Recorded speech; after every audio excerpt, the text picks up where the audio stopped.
Good evening बच्चों, संसारपुर में आपका स्वागत है। आज की क्लास में हम लोग प्रश्नावली 13.8 के क्वेश्चन नंबर 1 से क्वेश्चन नंबर 5 तक के सारे क्वेश्चनों का डिस्कशन करेंगे। ठीक है, और हमने इसकी पिछली क्लास में जितने भी क्वेश्चन करवाए हैं प्रश्नावली 13.7 के सारे क्वेश्चन बहुत ही बेस्ट और बहुत अच्छे तरीके से हमने करवाया है। अगर आपने उस क्लास को नहीं देखा है तो उस क्लास को जाकर जरूर देखिएगा। ठीक है, तो चलिए आज की क्लास शुरू करते हैं। इसमें कहा गया है कि उस गोले का आयतन ज्ञात कीजिए जिसकी त्रिज्या निम्नलिखित है।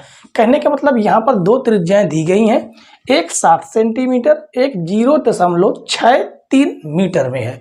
ठीक है, तो चलिए सबसे पहले हम पहले क्वेश्चन की बात करते हैं। और यहाँ पर एक गोला बना हुआ है जिसकी त्रिज्या कहा गया है कि 7 सेंटीमीटर है।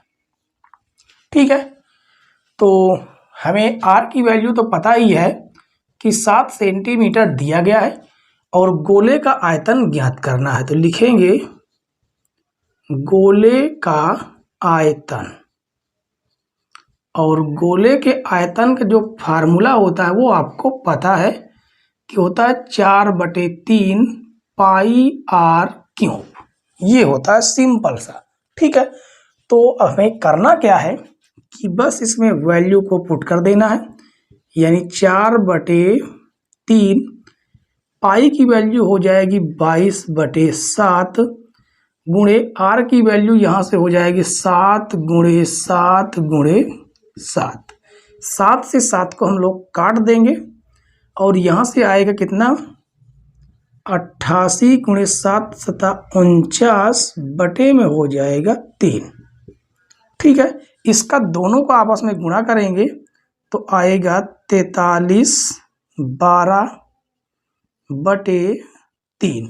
अब 3 का हम लोग इसमें भाग देंगे तो देखिए 3 एकन्नम 3, एक बढ़ेगा 3 चौको 12, फिर एक बढ़ेगा तो 3 त्रिक 9, 2 बढ़ गया 3 सते 21, एक बचा है, एक ऊपर लिखेंगे और बटे में कर देंगे 3, यानी 1437 सही 1/3 सेंटीमीटर क्यूब। ये होगा आपका पहले गोले की त्रिज्या। ठीक है, अब त्रिज्या बदल कर कितनी कर दी गई 0.63। तो यहाँ पर जो त्रिज्या दी गई है वो बदल चुकी है, यानी 0.63 मीटर ये दे दी गई। ठीक है, तो चलिए अब हम लोग इसे सॉल्व करेंगे। तो यहाँ से हमें आर की जो वैल्यू है वो प्राप्त है 0.63 मीटर और निकालना हमें गोले का आयतन ही है। ठीक है, बस त्रिज्या चेंज है। तो लिखेंगे गोले का आयतन, गोले का आयतन बराबर 4/3 पाई आर क्यूब, ये हो जाएगा। ठीक है, चलिए वैल्यू को रखेंगे तो यहाँ से आने वाला है 4/3, पाई का मान हो जाएगा 22/7, आर की वैल्यू है 0.63 गुणे 0.63। ठीक है, इसे हम लोग काट देंगे, 7 एकन्नम 7, 0.7 नहीं 0 कितना आएगा 0.9, और इसका हम लोग गुणा करा देते हैं, कितना आ जाएगा 88, और इसको भी काट देते हैं, 3 एकन्नम 3, 0.03 त्रिक 9। तो यहाँ से हमें क्या प्राप्त हो जाएगा 0.03 गुणे 0.63 गुणे 0.63। ठीक है, इस सभी का अगर आपस में इसका मल्टीप्लाई कराएंगे तो ये आएगा 1.0478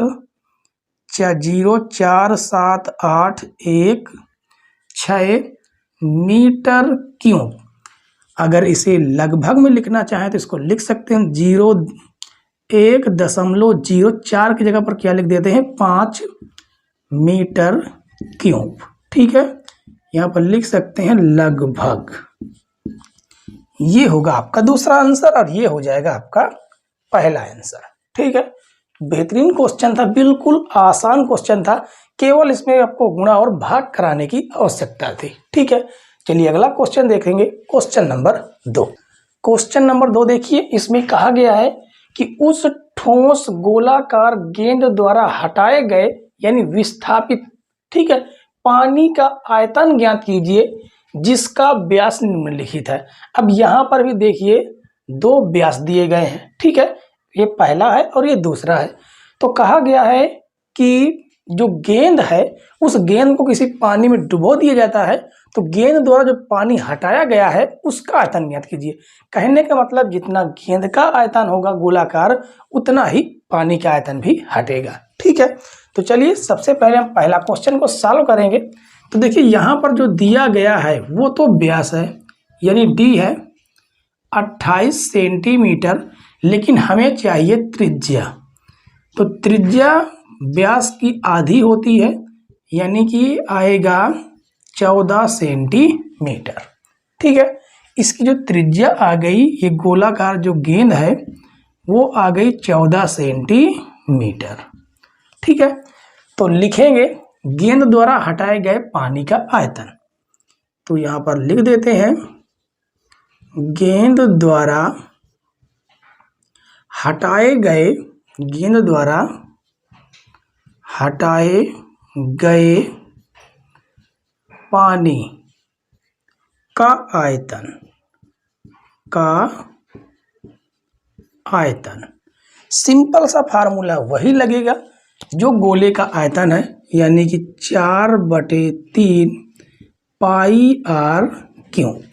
ठीक है, वैल्यू को पुट कर देंगे 4/3, पाई की वैल्यू हो जाएगी 22/7, आर की वैल्यू दी गई है 14 × 14 × 14।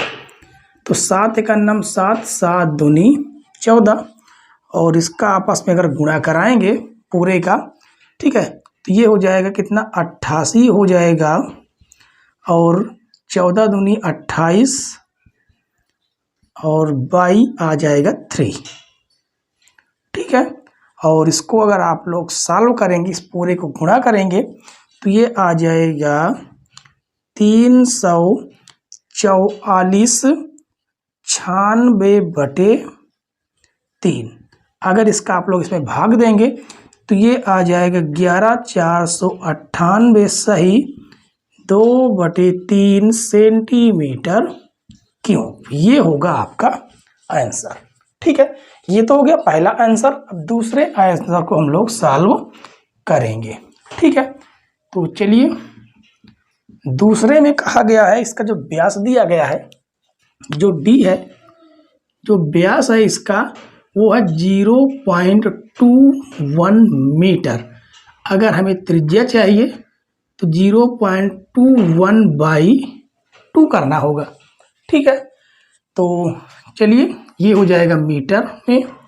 तो लिखेंगे गोले द्वारा या गोला गेंद द्वारा, ठीक है, ये गेंद ही है एक प्रकार से, इसको हम गेंद लिख देंगे। तो लिखेंगे गेंद द्वारा हटाए गए, गेंद द्वारा हटाए गए पानी का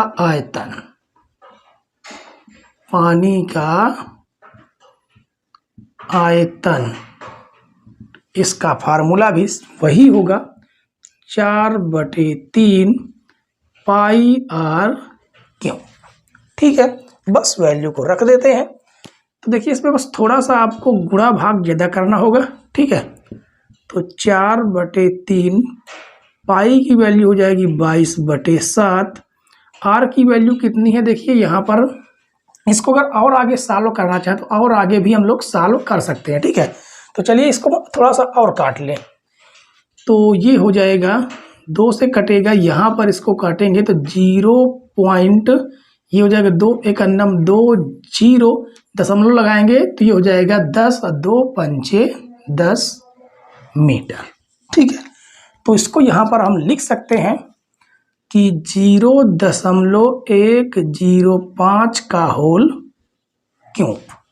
ठीक है, तो इसे रखेंगे 88/21 गुणे, अगर आप लोग इसका क्या करेंगे, क्यूब करेंगे तो कितना आ जाएगा, 0.00011,576। ये इसका क्यूब होगा। ठीक है, उसके बाद इसको हम लोग क्या करेंगे, गुणा करा देंगे। इसका आप इसमें गुणा कराएंगे, 21 का भाग देंगे तो ये फाइनल आएगा 0.004851 मीटर क्यूब। ठीक है, आपको इसका गुणा करवाना होगा। ठीक है, आप इसका गुणा करवा लीजिएगा, आपका आंसर एग्जैक्ट यही आएगा।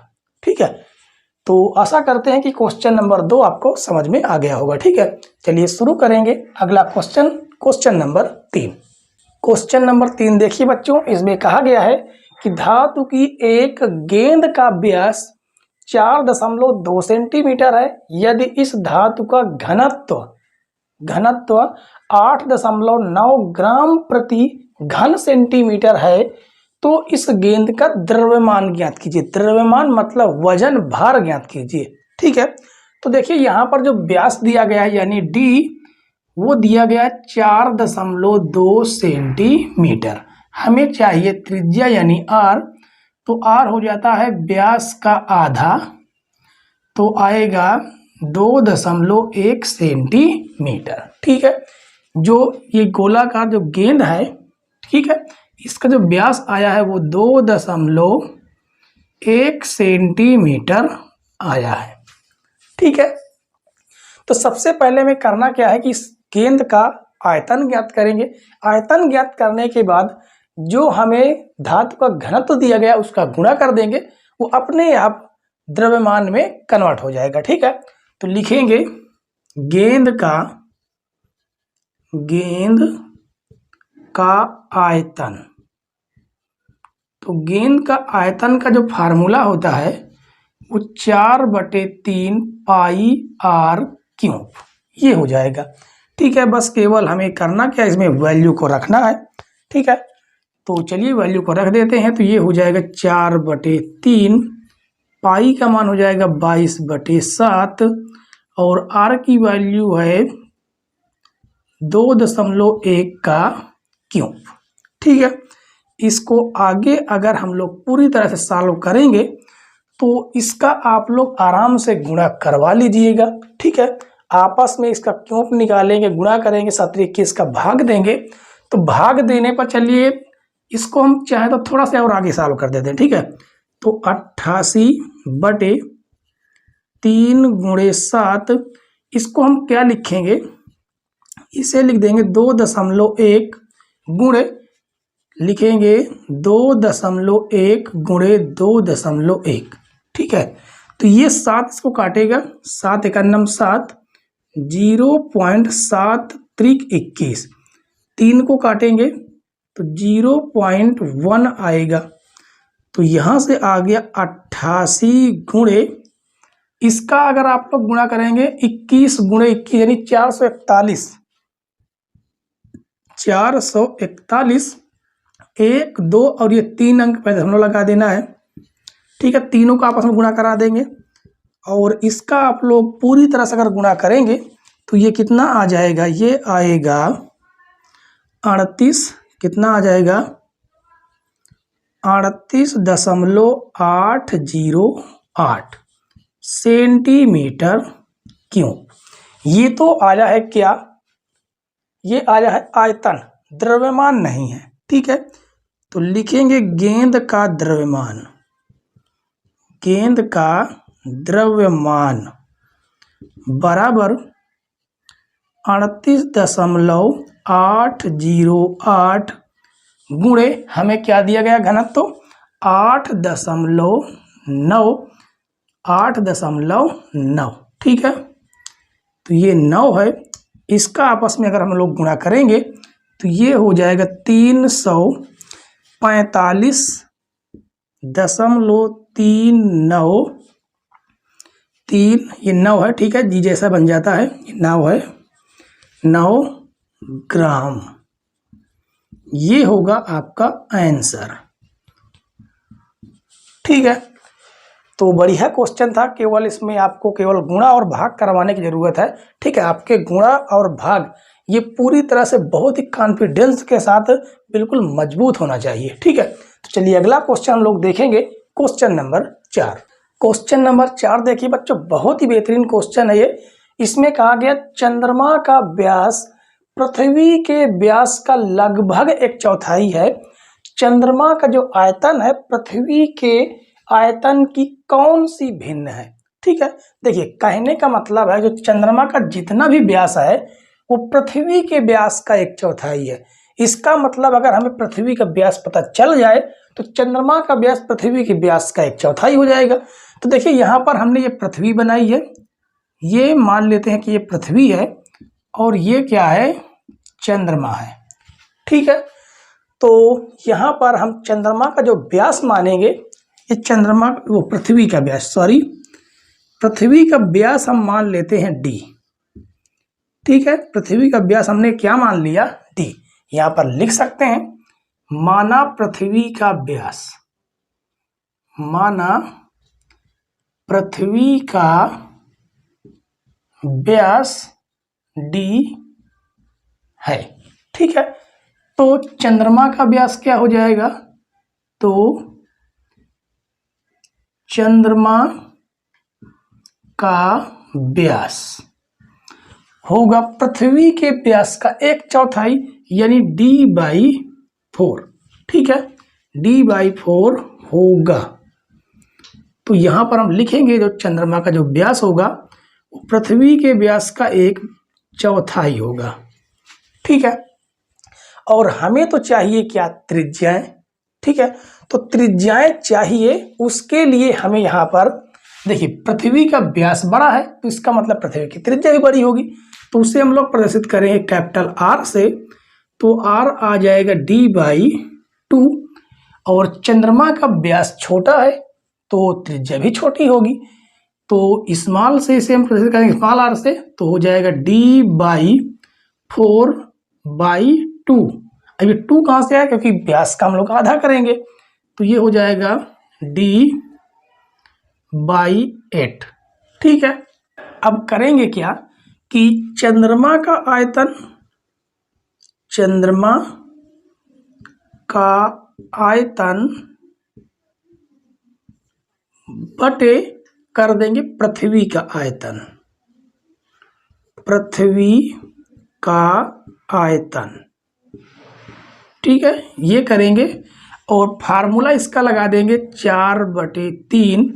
क्या आएगा, 4/3 πr³ बाई 4/3 πr³।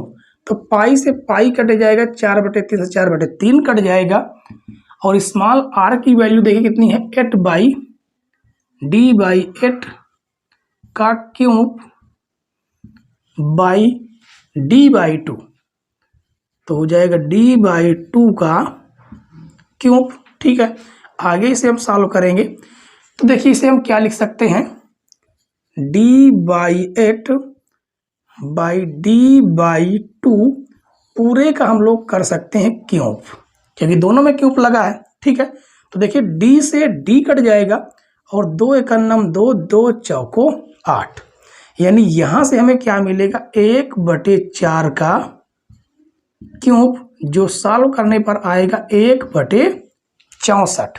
ठीक है, अब पृथ्वी का जो आयतन है ये भाग से गुणे में चला जाएगा, तो यानी यहां से आ जाएगा चंद्रमा का आयतन, चंद्रमा का आयतन बराबर 1/64 पृथ्वी का आयतन, पृथ्वी का आयतन। ठीक है, यहां से देखिए हमें क्या प्राप्त हुआ कि जो चंद्रमा का आयतन होगा वो पृथ्वी के आयतन का 1/64वां भिन्न होगी। ठीक है, बस हमें इतना ही केवल करना था। ठीक है, और अगर आपने यहाँ पर अगर मिस्टेक आपको समझ में ना आया हो तो इसे आप बाहर भी सॉल्व कर सकते हैं। ठीक है, सॉल्व करने पर आपका 1/4 का होल क्यूब यानी 1/64 ही आएगा। ठीक है, तो चलिए आज की क्लास का लास्ट क्वेश्चन हम लोग सॉल्व करते हैं, क्वेश्चन नंबर 5। क्वेश्चन नंबर 5 देखिए बच्चों, इसमें कहा गया है कि व्यास 10.5 सेंटीमीटर वाले एक अर्धगोलाकार कटोरे में कितने लीटर दूध आ सकता है। ठीक है, यहाँ पर हमने लिख दिया है कि 1 लीटर बराबर 1000 सेंटीमीटर क्यूब होता है। ठीक है, तो यहाँ पर जो भी हमें ज्ञात है पहले उसे हम लिखेंगे। तो हमें जो व्यास दिया गया है वो है 10.5 सेंटीमीटर। अगर हमें त्रिज्या चाहिए तो व्यास का हमें करना पड़ेगा आधा। ठीक है, यानी 2 से भाग देंगे, दशमलव हटाने के लिए नीचे 0 लगाएंगे, दशमलव हट जाएगा और इसे हम लोग काटेंगे तो 5 चौको 20, 5 दूनी 10, 5 एकन्नम 5, यानी आएगा 21/4 सेंटीमीटर। ये तो त्रिज्या आ गई। ठीक है, अब उसके बाद हमें क्या करना है, निकालना है कि कटोरे में कितना दूध है। ठीक है, तो निकालेंगे भी कटोरा कैसा, अर्धगोलाकार, तो लिखेंगे अर्धगोलाकार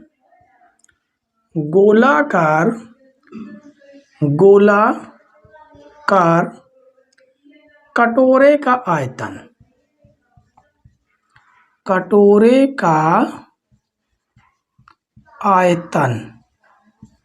तो पहले हम लोग आयतन निकाल लेंगे, उसके बाद उसे हम लीटर में कन्वर्ट कर लेंगे। ठीक है, तो देखिए यहाँ पर जो अर्धगोलाकार कटोरा है इसकी जो त्रिज्या आई है वो तो हमें कितनी आई है, 21/4 सेंटीमीटर, ये हमें दिया गया है। ठीक है, तो इसका जो फार्मूला होता है वो होता है 2/3 पाई r क्यूब। ठीक है, चलिए वैल्यू को इसमें रखेंगे तो 2/3 पाई का मान हो जाएगा 22/7, आर की वैल्यू है 21/4 गुणे 21/4 जो भी कटता है उसे हम काट देंगे। 7 एकन्नम 7, 7 त्रिक 21, 3 से 3 कटेगा, 2 एकन्नम 2, 2 दूनी 4, 2 एकन्नम 2, 2 एकन्नम 2। इसको आगे हम लोग सॉल्व करेंगे तो ये आएगा, देखिए 11 हो जाएगा। ठीक है, और 11 21 गुणे 21 करेंगे तो 441 बटे में हो जाएगा 4 चौको 16। ठीक है, और इसका अगर हम लोग गुणा करेंगे तो ये आएगा 48 51/16। अगर इसका हम लोग भाग देंगे तो ये आएगा 303.1875 सेंटीमीटर क्यूब। ठीक है, इसको चाहे तो हम लोग लगभग में लिख सकते हैं कि लगभग में कितना, 303 सेंटीमीटर क्यूब। ठीक है, ये तो अभी सेंटीमीटर क्यूब में क्या है, आयतन है, हमें लीटर में कन्वर्ट करना है तो यहाँ पर लिख सकते हैं। लीटर में कन्वर्ट करने के लिए क्या लिखेंगे, 303 में 1000 का हमें क्या करना होगा, भाग देना होगा, तब ये बनेगा किस में, लीटर में, क्योंकि 1000 सेंटीमीटर क्यूब बराबर 1 लीटर है। ठीक है, बस 3 जीरो है, 3 अंक पहले लगा देना है दशमलव, तो आएगा 0.303 लीटर। ये हो जाएगा आपका आंसर। ठीक है, तो ये क्वेश्चन बेहतरीन क्वेश्चन था, आप लोग इसे आराम से दोबारा अपने आप सॉल्व कीजिएगा। आपकी केवल कैलकुलेशन बिल्कुल राइट होनी चाहिए। ठीक है, आपको कोई भी समस्या नहीं होगी क्वेश्चन सॉल्व करने में। ठीक है, तो आशा करते हैं कि आज की जो क्लास है आपको एक एक क्वेश्चन 1 से 5 तक सारे क्वेश्चन पूरी तरह समझ में आए होंगे। ठीक है, और अगर समझ में आए हों, हमारी वीडियो अच्छी लगी हो तो प्लीज़ वीडियो को लाइक करें, चैनल पर नए हो तो चैनल को जरूर सब्सक्राइब कर लें, बेल आइकन प्रेस करें और वीडियो को अपने यार दोस्तों के पास शेयर करना ना भूलें। ठीक है बच्चों, वीडियो देखने के लिए धन्यवाद। जय हिंद।